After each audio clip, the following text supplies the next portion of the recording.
Vous parlez de réorganisation, vous avez également parlé d'héroïsme, c'est ce que incarne le général Assimi Goïta, président de la transition du Mali. Mais depuis 5 ans au pouvoir, comment comprendre que la lutte contre le terrorisme prend du temps à être gagnée par les autorités maliennes? Dans un premier temps, il faut saluer les résultats auxquels ils sont parvenus. Parce que ce n'était pas un pari gagné au départ. Vous savez que presque les 3/4 du territoire malien étaient entre les mains, justement, des terroristes et des forces impérialistes extérieures. Et donc, c'était totalement audacieux de la part de Assimi Goïta d'envisager la possibilité pour lui de réorganiser son armée et de reprendre les manettes de la gouvernance d'État et d'assurer la sécurité de tout ce territoire. C'est quand même 1 245 000 km². Donc, ça veut dire que c'est un travail sérieux. Si aujourd'hui, ils sont arrivés déjà à ce résultat-là où ils ont reconquis pratiquement tout le territoire national et il n'y a que des incursions terroristes, des gens qui sont désespérés, désarçés, désorientés complètement, c'est qu'ils ont fait une prouesse qui va d'abord être saluée. Ensuite, il faut comprendre qu'en réalité, le terrorisme a une origine. Et cette origine-là est liée justement aux forces impérialistes qui voient d'un très mauvais œil le fait pour les États africains d'oser arracher leur souveraineté et de gérer leurs ressources pour eux et par eux. Donc dans un tel contexte, ils ne démordent en rien, ils ne manquent aucune occasion pour alimenter les réseaux terroristes et maintenir justement l'apparition de façon permanente. Et donc vous savez que actuellement il y a encore une plainte du Mali qui est en souffrance auprès du Conseil de sécurité des Nations Unies contre la France et qui a été amplement documentée de ce que justement la force impérialiste en question est d'intelligence avec les terroristes et que vous avez vu... Cette démarche va-t-elle aboutir? Mais il faut bien qu'elle aboutisse. C'est vrai que ça languit. Pourquoi ça languit justement? Normalement, si la France n'avait rien à se reprocher, si véritablement elle était aussi sainte qu'elle le proclame, c'était à elle de pousser justement cette procédure pour pouvoir mettre à nu l'État malien, le régime malien, pour dire que c'était des accusations fallacieuses, etc., etc.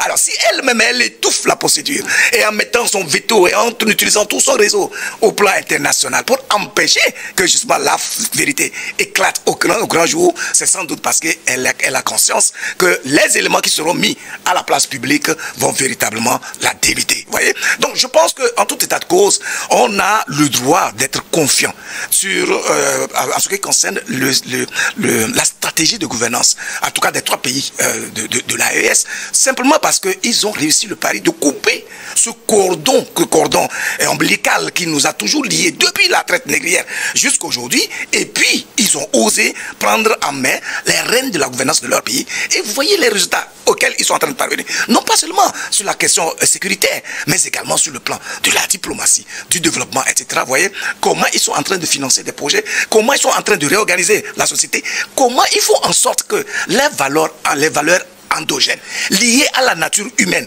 et les valeurs et les règles qui permettent de vivre ensemble soient exaltées et exhumées au sein de cette société-là. Voilà pourquoi, malgré la pénurie, malgré les difficultés que ce peuple-là est en train de traverser, aujourd'hui, il n'y a pas de révolte, il n'y a pas de manifestation. C'est sans doute parce que le peuple est en synergie parfaite avec ses dirigeants.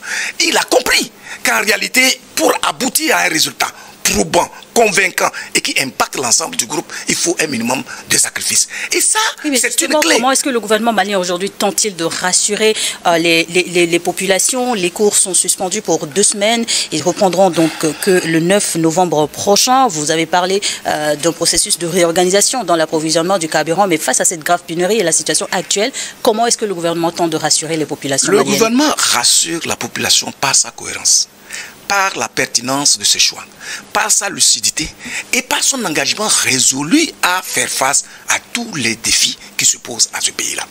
Voyez-vous, si c'était des aventuriers qui ont pour envie de jouir des dividendes que génère le peuple, mais ils n'auraient pas autant d'énergie, autant de temps, autant d'engagement et de volonté pour la cause du Mali. Ce ne sont pas des gens qui sont en villégiature dans le fauteuil présidentiel, mais c'est des gens qui ont décidé de mettre entre parenthèses leur vie privée, personnelle, de renoncer à leur jeunesse pour se sacrifier à la vie du peuple. Et donc à partir de ce moment-là, le peuple est reconnaissant.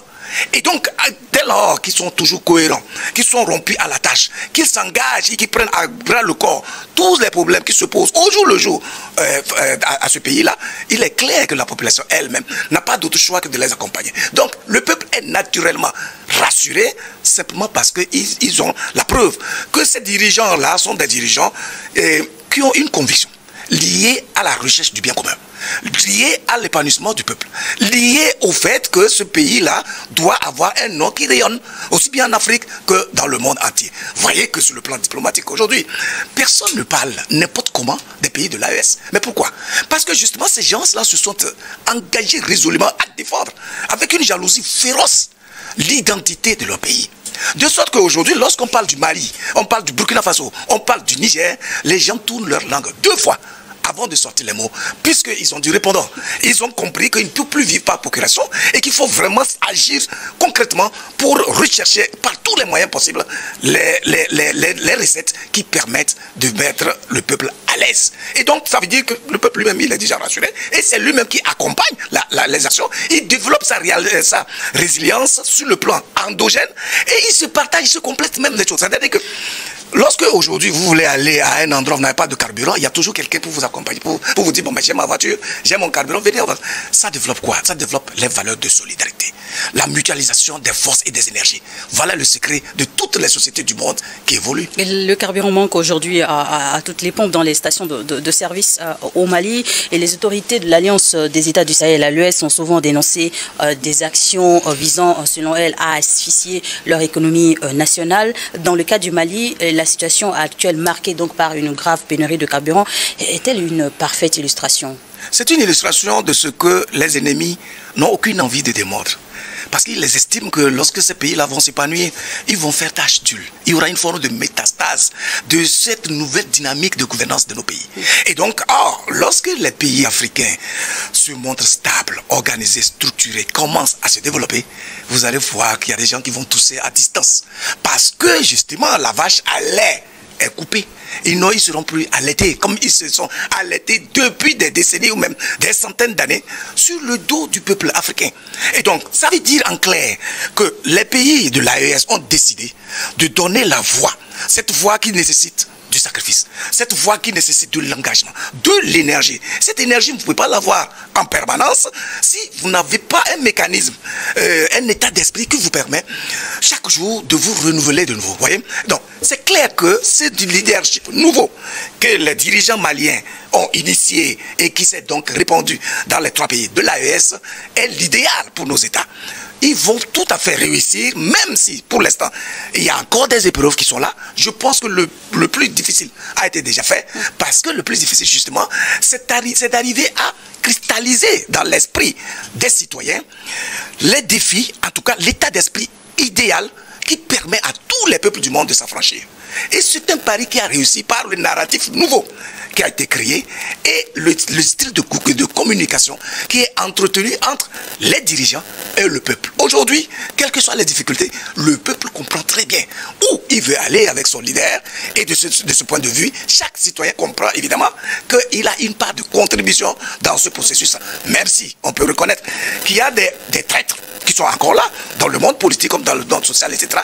Parce que même dans l'alimentation justement de ce carburant, c'est des complicités qui permettent justement de nourrir ces réseaux terroristes de carburant, de sorte que ces derniers-là continuent par faire des incursions pour semer la désolation au sein de la population.